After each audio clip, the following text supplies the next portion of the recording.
అండి, welcome back to Swapna healthy recipes. నేను మీ స్వప్న. Today ఈ వీడియోలో చింత చిగురు పచ్చి రొయ్యలు రెసిపీ చూపించబోతున్నానండి. ఇది చాలా అంటే చాలా బాగుంటుంది. ఒక్క ముద్ద కూడా వదలకుండా తినేస్తారు, అంత బాగుంటుంది. సో ఫస్ట్ దీనికోసం మనం రొయ్యలను శుభ్రంగా వాష్ చేసుకుని దానిలో ఒక పావు టీ స్పూన్ పసుపు, టేస్ట్కి సరిపడా సాల్ట్ వేసుకుని మొత్తం రొయ్యలకి బాగా పట్టించి ఒక 15 మినిట్స్ పాటు ఒక సైడ్ ఉంచుకోవాలి.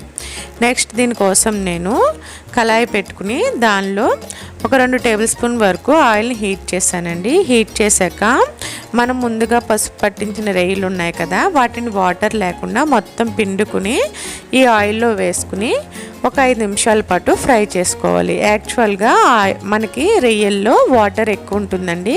ఇలా ఫ్రై చేసేటప్పుడు వాటర్ కొంచెం పైకి వస్తుంది. వాటర్తో సహా వేరే గిన్నెలోకి తీసుకుని ఒక సైడ్ ఉంచుకోవాలి. నెక్స్ట్ అదే కళాయిలో ఒక 2 టేబుల్ స్పూన్ ఆయిల్ వేసుకుని ఒక 2 ఉల్లిపాయలని చిన్న చిన్న ముక్కలుగా కట్ చేసుకుని వేయించుకోవాలి. ఇవి కొంచెం వేగిన తర్వాత ఒక 4-5 పచ్చిమిర్చిని వేసుకోవాలండి. ఇక్కడ మనం చింత చిగురు తీసుకుంటున్నాం కాబట్టి కారం చాలా ఎక్కువగా పడుతుంది.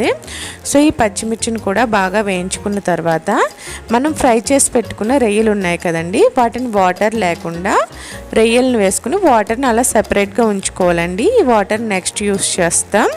ఈ రొయ్యలను వేసుకుని ఒక 5 నిమిషాల పాటు బాగా ఫ్రై చేసుకోవాలి. ఇక్కడ నేను చింత చిగురుని 1 టైం మాత్రమే వాష్ చేస్తున్నానండి. ఎందుకంటే మనం ఎక్కువ టైమ్స్ వాష్ చేస్తే పులుపు అంత ఉండదు. సో ఇలా వాష్ చేసుకుని ఒక సైడ్ ఉంచుకున్నాను. నేను ఇక్కడ masala, home made masala prepare చేశానండి. ఆల్రెడీ మన ఛానల్లో వీడియో ఉంటుంది.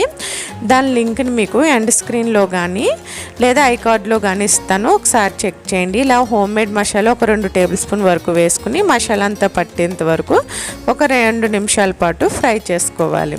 ఇలా ఫ్రై చేసుకున్న తర్వాత ఇందాక రొయ్యల్లో వచ్చిన వాటర్ని నెక్స్ట్ ఇంకొక 1/2 గ్లాస్ వరకు వాటర్ని యాడ్ చేశానండి. యాడ్ చేసుకుని మొత్తం అంతా ఒకసారి మిక్స్ చేసుకుని ఇందులో 3 స్పూన్స్ వరకు కారం వేస్తున్నానండి. కారం ఎక్కువ పడుతుందని చెప్పాను కదా, పచ్చిమిర్చిని కారము కొంచెం ఎక్కువగానే వేసుకోవాలి.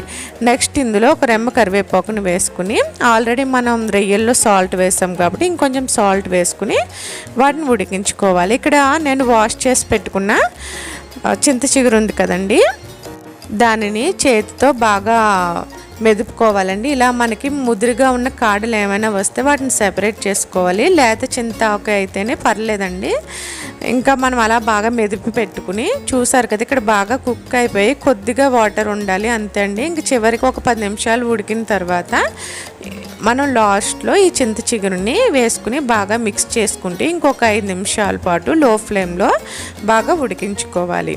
ఇలా మనం బాగా ఉడికించుకుంటే ఒక 5 నిమిషాల్లో మనకి రెడీ అయిపోతుందండి చింత చిగురు పచ్చి రొయ్యలు. టేస్ట్ చాలా బాగుంటుంది. మీరు కూడా ఒకసారి ట్రై చేయండి. ఈ వీడియో నచ్చితే ప్లీజ్ లైక్ చేసి, షేర్ చేసి, కమెంట్ చేయండి.